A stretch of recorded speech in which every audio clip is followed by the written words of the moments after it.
Merhaba.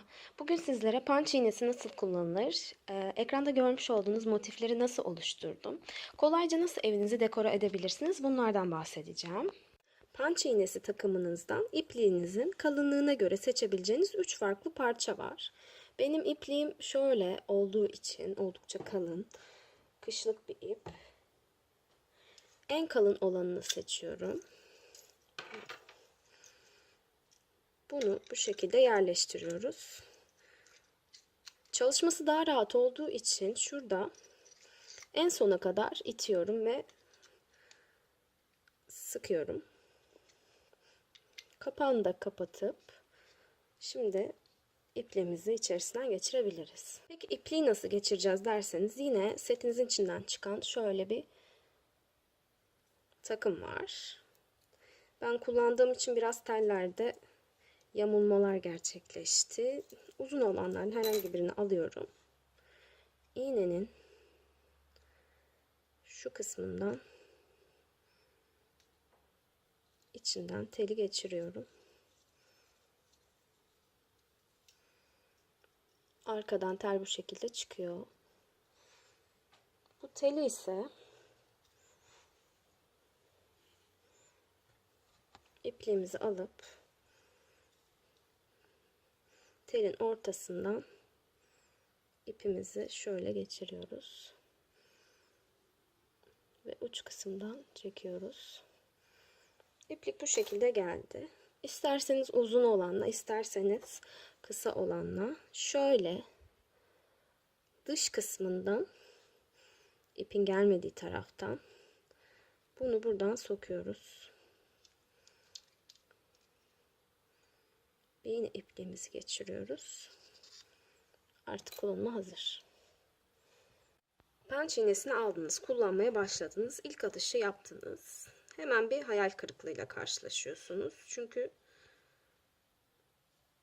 çektiğiniz ip geri geliyor. Hemen şöyle pıt pıt durmuyor ve kolayca sökülüyor. Hem de kasnak kullanmadığınız için zorlanıyorsunuz. O yüzden atış yaparken soktuktan sonra arkadan ipi tutuyorum. Takıyorum. Buradan tutuyorum.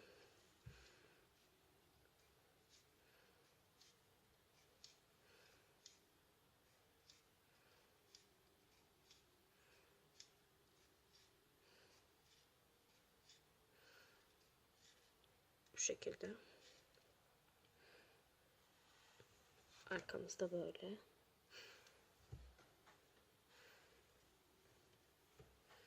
Şimdi genel önden nakışı oluşturdunuz. Arkada nasıl bir şekilde karşılaşıyorsunuz? Ben bu motifleri üstüne çizmeden sadece bir yerden bakarak rastgele yaptım. O yüzden çok simetrik değiller. Arkamızda şöyle dokulu. İsterseniz düzgün çalışırsanız arka tarafında kullanabilirsiniz ürünümüzün. Çünkü burada da desenler çokça belirgin. Fazlalığı keselim.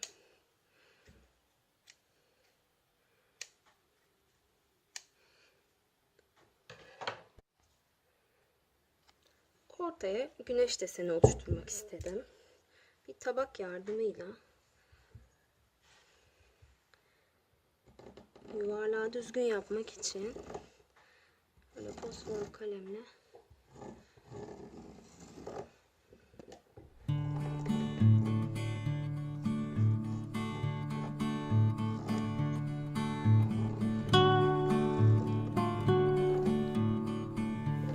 gelin şimdi çizdiğimiz yuvarlağı beraber dolduralım.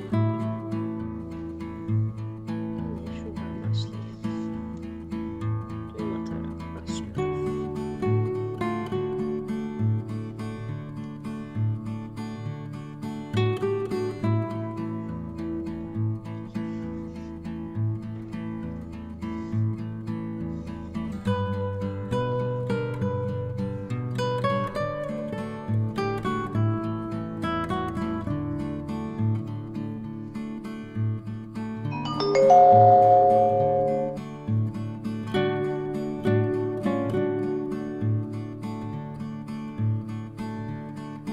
Gelmemesi için alttan gösterdiğim gibi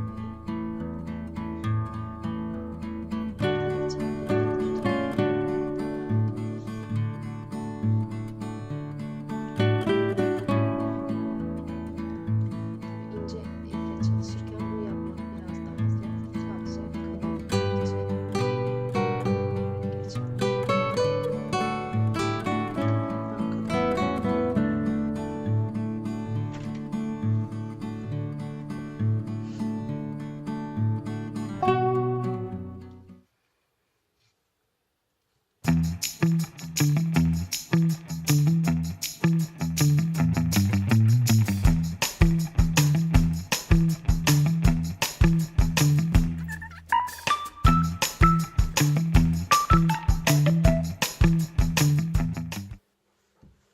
Üstten işlerken alttan bu şekilde ipi tutarsak önden kaçmasını engelliyoruz. Yaptıkça pratiklik kazanacaksınız.